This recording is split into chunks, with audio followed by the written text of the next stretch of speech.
Nyemerera unize amatwi none aha ngaha tube twaganira kuri aba bahanzi babiri b'ibirangirire b'ibyamamare hano mu Rwanda, umwe arimo kwiyita yuko ari we muhanga, undi nawe akiyita ko ari umwami w'injyana. Uyu nguyu Bruce Melody aherutse kwishongora kuri The Ben avuga yuko Bruce Melody ari we muhanzi ukunzwe, ari we muhanzi mwiza hano mu gihugu cy'u Rwanda, ari we uruta abandi, ari nawe ufite ibikombe byinshi cyane kandi ari we ugira indirimbo nyinshi cyane. The Ben nawe ntabwo yigeze atinda kuba yaza ngo asubize uyu Bruce Melody, kuko The Ben nawe yaraje aravuga ati njyewe ndi umuhanzi w'ibihe byose kandi ndi Tiger B, Tiger B. Reka dutangire tube twavuga ukuntu aba bahungu batangiye kuba baza muri saga zo kuba barimo batongana cyangwa se bahora baterana amagambo, nyuma y'uko The Ben yaje kuba yakwihaniza Bruce Melody mu ndirimbo The Ben aherutse gusohora yitwa Indabo zanjye, ubwo yari arimo kubwira Bruce Melody ati wowe wakunze igisebo reka nze nyikwambike, ariko Bruce Melody nawe mbere yaho yari yasohoye indirimbo yitwa Munyakazi, aza arimo kuvuga ngo we The Ben unywa ibitabi, unywa za mugo, biriya bintu nyine bacisha mu mazuru, ati we The Ben ntago rwose, wapi wapi wapi, ati wapi wapi waragiye ugura abafana, ati kandi njyewe singura abafana ahubwo njyewe mfite abakunzi. Izo ngizo ni indirimbo baherutse gusohora zirimo amagambo, zikubiyemo amagambo rwose, amagambo wumva ko ari amagambo yo gucyurirana cyangwa se yo gucyocyorana. Ariko ndagira ngo tugaruke ahashize dutangire ukuntu iyi nkuru y'aba bagabo babiri yatangiye, kugira ngo aka kanya bibe bimeze gutya, aka kanya kugeza magingo aya intambara yabo rwose ibe ari intambara yamaze kugaragara yuko bari mu ihangana ritoroshye, bari mu ihangana rikomeye. Nteze amatwi yawe ahasigaye nkubwire ukuntu ibi bintu byatangiye. Ibi bintu byatangiye Bruce Melody asaba kolabo The Ben, asaba kolabo The Ben, no The Ben amwemerera ko bakorana indirimbo. Umunsi umwe Bruce Melody ajya kuri studio aho The Ben yari yicaye arimo gukina amagemu, arimo gukina gemu, noneho Bruce Melody ahageze arabasuhuza bisanzwe, amaze kubasuhuza abwira The Ben ati narinje ngo dukore ya collabo, dukore wa mushinga, dukorane indirimbo, kuko The Ben we yari umusitari kurusha Bruce Melody, ariko Bruce Melody we yari afite inyota yo kuba yakorana na The Ben, kandi The Ben we ntabwo yari afite inyota yo gukorana na Bruce Melody, kubera ko n'ubundi The Ben yari umusitari kurusha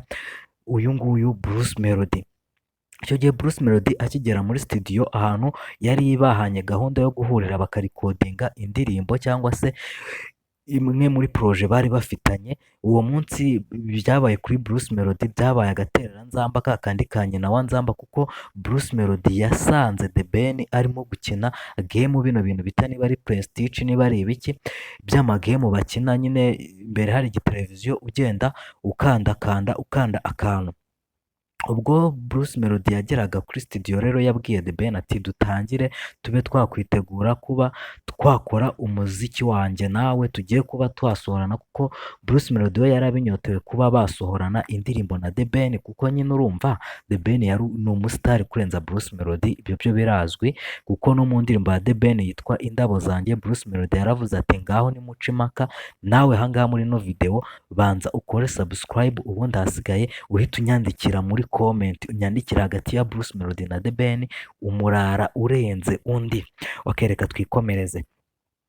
Nyuma rero y'icyo gihe cyose batangiye, Bruce Melody yabonye ko The Ben adashaka kumwikoza ahubwo yamurutishije kuba arimo gukina ibintu by'ibigemu. Bruce Melody arababara cyane, arababara asa nk'ubigaragaza nyine, avuga nabi arabigaragaza, noneho bagenda bakomeza bagenda bacyocyorana. Bruce Melody murabizi yagiye akora ibiganiro kuri Irene, arimo gukora ibiganiro avuga ati njyewe ndi umusitari ndenze The Ben, ati The Ben aho tuzahura mu gitaramo nzamukubita akanyafu ku nda. Ibyo bintu byose byagiye bigenda gake gake, bigenda birangira, kugeza ubu ngubu rero The Ben na Bruce Melody bafite igitaramo baje kuba batumirwamo kizaba ku itariki ya mbere kuri Noheli, ejo bundi rwose ku wa kane kuri Noheli, ariko iki gitaramo kigiye kuba nicyo gitaramo gishobora kuzaba ari igitaramo cy'ingorabahizi, kuko mbere y'uko iki gitaramo kiba habanje kuba amagambo menshi, ariko abantu benshi cyane bakaba bavuga yuko izi ngizi ari kata barimo gukoresha zo gusohora zino ndirimbo bacyocyorana batukana kugira ngo igitaramo kizakubite cyuzure, kuko ubirebye neza wasanga koko ariko bimeze, kuko urabona ko indirimbo bagenda basohora zo gucyocyorana ni indirimbo zigira ngo zizakurure abafana, bamwe babe timu ya The Ben abandi babe timu ya Bruce Melody,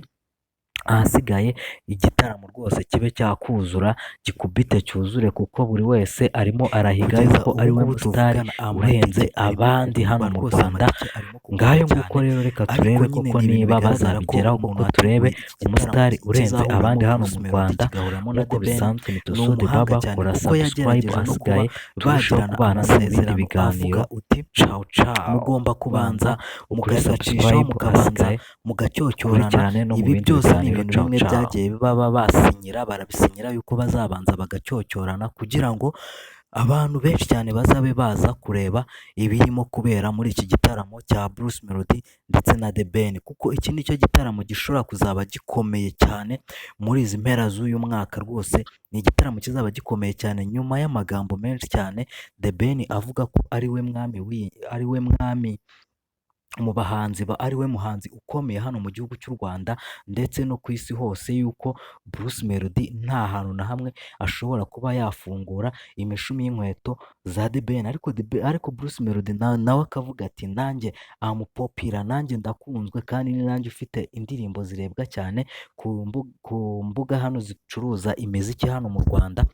Ngayo nguko rero ibintu byakomeje kuba byadogera, ariko mbashishikariza no kuba mwagura amatike y'iki gitaramo kugira ngo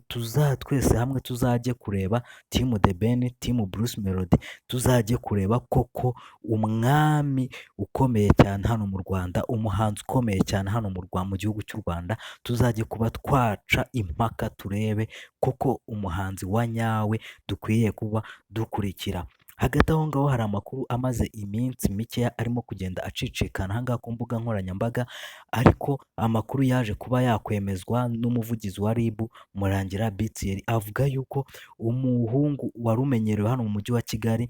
mu kuvanga imiziki DJ Toxic, yuko yaba yaragonze umuntu akitaba Imana. Uwo muhungu rero yaje kuba yafatwa, yaba yafungwa mu gihe hakirimo gukorwa iperereza niba yari atwaye ikinyabiziga yasinze cyangwa se niba yaragonze ku bushake. Haracyarimo kurebwa icyateye iyo mpanuka. Uwitwa Rocky Kirabiranya aka Kimomo mukunze kwemera cyane mugasobanuye, nawe yaje kuba asibirwa YouTube channel ye, ubwo YouTube channel ye yari imaje kuba yagira abasubscribers miliyoni, yaje kuba isibwa ku rubuga rwa YouTube kubera amakosa yagiye aba yakora amwe n'amwe. Ubu ngubu uwitwa Rocky Kimomo YouTube channel yaje kuba yasibwa, rwose irasibwa burundu, kuko hari amakuru arimo kuvuga yuko n'izindi YouTube zari ziri kuri iyo email nazo zose zaje kuba zisibwa YouTube eshatu zose. Dukomeze muri Tanzania, muri Kenya hari umwana w'umukobwa waje kuba yitaba Imana ubwo hari igitaramo Asake w'umunya Nigeria yari yakoreye aha ngaha muri Kenya, ariko Asake yaje kuba yihanga